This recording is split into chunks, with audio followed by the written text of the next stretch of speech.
नमस्कार। पीएम आवास योजना एक सर्वे हो रहा है फिर से बिहार सरकार के द्वारा कि लाभार्थी कौन है उसका फोटो खींचा जाए लोकेशन ट्रैक करते हुए और लाभार्थी को पीएम आवास योजना का लाभ दिया जाए। लेकिन इसमें बड़ा फर्जीवाड़ा सामने आया है और पहले भी एक बार जो फोटो खींचा गया था उसमें भी फर्जीवाड़ा आया था और इसीलिए फिर से आदेश जारी किया गया है कि एक बार फिर से हम इसको सर्वे करेंगे और देखेंगे कि क्या वाकई जिसका फोटो खींचा गया वो लाभार्थी है या फर्जी है। अब इसमें लोगों का शिकायत ये है कि कई लोग ऐसे हैं जो कई बार लाभ ले चुके हैं और इसके बावजूद वो घर नहीं बनाए। कई लोग ऐसे हैं जो रहते कहीं और हैं, जो पक्का का घर है, और कहीं और झोपड़ी में खड़े होकर फोटो खिंचवा रहे हैं। ये शिकायत है। कहीं पैसे लेने की शिकायत है। देखिए, इसमें शिकायत जो भी हो, लेकिन जब तक आम लोग ऑन कैमरा आकर नहीं बोलेंगे तब तक इसका कोई समाधान नहीं हो सकता है।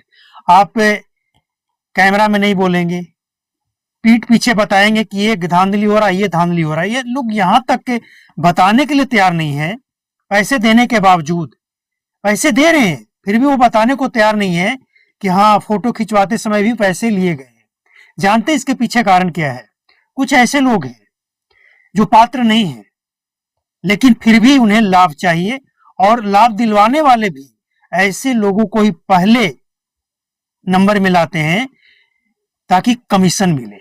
कारण है कि जिसको लाभ नहीं लेना है, पात्र नहीं है, वो कमीशन इसलिए देने को तैयार होता है कि चलो अगर 1 लाख मिलता है, 25,000 कमीशन दे भी देंगे तो 75 लाख का फायदा है।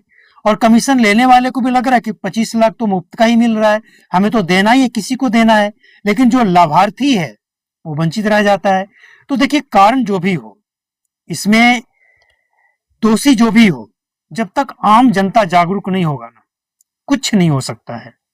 और हम तो ये समझते हैं कि कहीं भी भ्रष्टाचार होता है, जब तक जनता की सहमति ना हो, भ्रष्टाचार नहीं हो सकता है।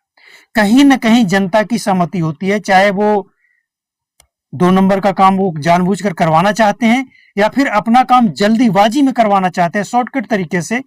कारण जो भी हो, वो राजी होते हैं, तभी रिश्वत, घूसखोरी और भ्रष्टाचार होता है। तो आपके क्षेत्र में क्या चल रहा है?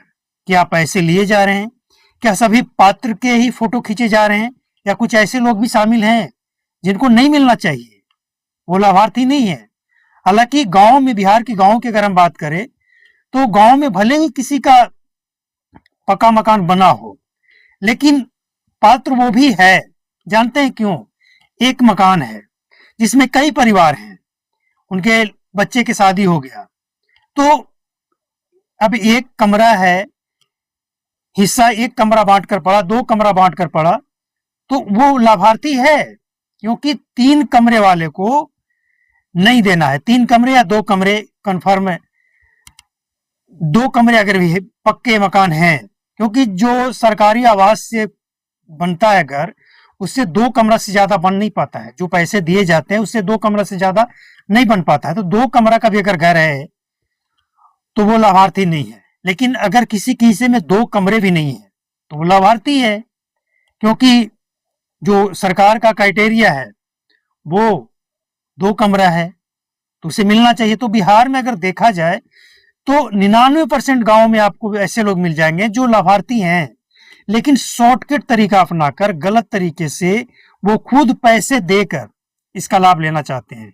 ये भ्रष्टाचार बिहार में भी एक फल फूल रहा है, इसकी भी जांच होनी चाहिए। आखिर ऐसा क्यों हो रहा है?